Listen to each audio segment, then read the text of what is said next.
TTD మాజీ board సభ్యులు ఓవి Ramana YSR Congress party నేతలపై తీవ్ర స్థాయిలో మండిపడ్డారు. తిరుమల తిరుపతి దేవస్థానం పవిత్రత మరియు పాలనలో జరిగిన పొరపాట్లపై ఆయన వారిని ప్రశ్నించారు. కల్తీ నెయ్యి జరిగింది, ఇంతవరకు ఏమైంది, మా పైన ఏం చేశారు? కల్తీ నెయ్యి జరిగిందా జరగలేదని ఈవాళకి కూడా ఒక 9 సంవత్సరాల పాలక మండలి అనుబంధం ఉన్న వ్యక్తి ఇంకా కూడా అబద్ధాలు మాట్లాడుతున్నారంటే పచ్చి అబద్ధాలు. సిబిఐ వాళ్ళు ఎంక్వైరీ చేస్తే కల్తీ జరిగిందని చెప్తే 9 మంది జైల్లో ఉంటే డైరీ కన్సల్టెంట్ కూడా మీరు డబ్బులు ఇచ్చి ములావత్ చేసుకుంటే వాడిని కూడా తీసుకొచ్చి జైల్లో వేస్తే, మీ సాక్షాత్ సుబ్బారెడ్డి పిఏని తీసుకొచ్చి జైల్లో ఉంటే ఇవాళ కూడా బెయిల్ రాకుండా పోతే, సుబ్బారెడ్డి 3 సార్లు కోర్టుకు అటెండ్ అయ్యి వస్తే, బోర్డు మెంబర్ అప్పుడే బోర్డు మెంబర్కు విచారణకు పిలిపిస్తే వాళ్ళందరూ కూడా కన్ఫెషన్ స్టేట్మెంట్ ఇస్తే, సాక్షాత్ ఎన్డీడీబీ నేషనల్ డెవలప్మెంట్ కల్తీ జరిగిందని చెప్తే కల్తీ జరగలేదని చెప్పి ఈ కరుణానంద స్వామి ఆయన మాట్లాడుతున్నా అంటే ఆ స్వామికి ఉన్న విలువలేందో,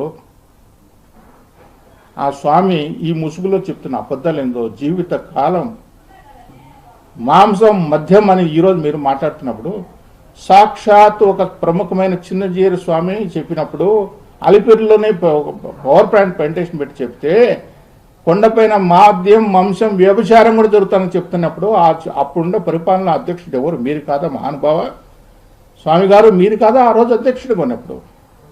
అప్పుడు మీకు సిగ్గు అనిపించలేదా? ఈరోజు మీరు చెప్తున్నారు మద్యం బాటలు అక్కడికి ఎట్లా వచ్చాయి, ఎవరు తీసుకొచ్చి పెట్టారని. మీరు సగర్వంగా చెప్తారని నాకు కొన్ని వేల మంది వేగులు ఉన్నారు కొండపైన అని చెప్పి, కాంబినేషన్ లెటర్లు కూడా నాకు నిమిషాల్లో నా ఇంటికి నా టేబుల్ పైకి వచ్చేస్తాయని మీరు సగర్వంగా చెప్తారే. చైర్మన్ కాంబినేషన్ లెటర్నా, ఈఓ కాంబినేషన్ లెటర్ అయినా వస్తాయని చెప్పి చెప్తారు. అంత వ్యవస్థ కూడుకున్న మీకు, ఇంతమంది వేగులున్న మీకు, ఒక దళారులు ఆ మాదిరి మీకు చెప్తున్నారు హోల్సేల్గా అమ్మేస్తున్నారని చెప్పి దళారిని పట్టుకొచ్చి ప్రజల ముందు మీడియా ముందు పెట్టలేరా? అన్ని బాటలు అక్కడ దొరుకుతున్నప్పుడు మీ వేగులు ఏం చేస్తున్నారు? మీ వేగులు వచ్చి పట్టుకొచ్చి అవన్నీ వీడియో తీసుకొచ్చి లైవ్లో పెట్టి చూపించలేరా ప్రజలకి? అన్నప్రసాదాలు కూడా అమ్ముతున్నారని చెప్పేంత సిగ్గు విడిచి మాట్లాడి చెప్తున్నారు స్వామీజీ, కరుణానంద స్వామీజీ. మీరా ఇక్కడ గురించి మాట్లాడేది?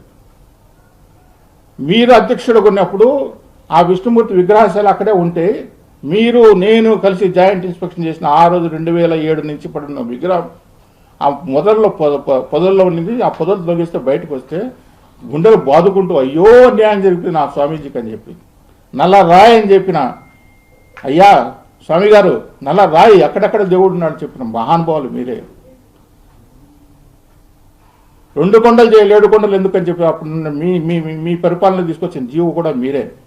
ఆంజనేయ స్వామి ఇక్కడే పుట్టాడని గతంలో చెప్పినా ఎందుకు చెప్పాల్సి వచ్చిందంటే ఆ స్వామి రాసిన వ్యాసం గురించి చెప్పాల్సి వచ్చింది. ఆంజనేయ స్వామి వెంకటేశ్వర స్వామి ప్రభావాన్ని అక్కడ ప్రాశస్తాన్ని తగ్గించడం కోసం ప్రణాళికబద్ధంగా వెంకటేశ్వర స్వామి వైభవం తగ్గించాలని చెప్పి ఈ భూప్రపంచంలో ఏ హిందువు కూడా ఒక క్షేత్రం పైన ఇంకొక ఆ క్షేత్ర ప్రభావము, క్షేత్రంలో ఉండే స్వామి ప్రభావాన్ని తగ్గించాలని ఏ మూర్ఖుడు ఇంతవరకు ప్రయత్నం చేసిన సందర్భాలు దాఖలాలు లేవు.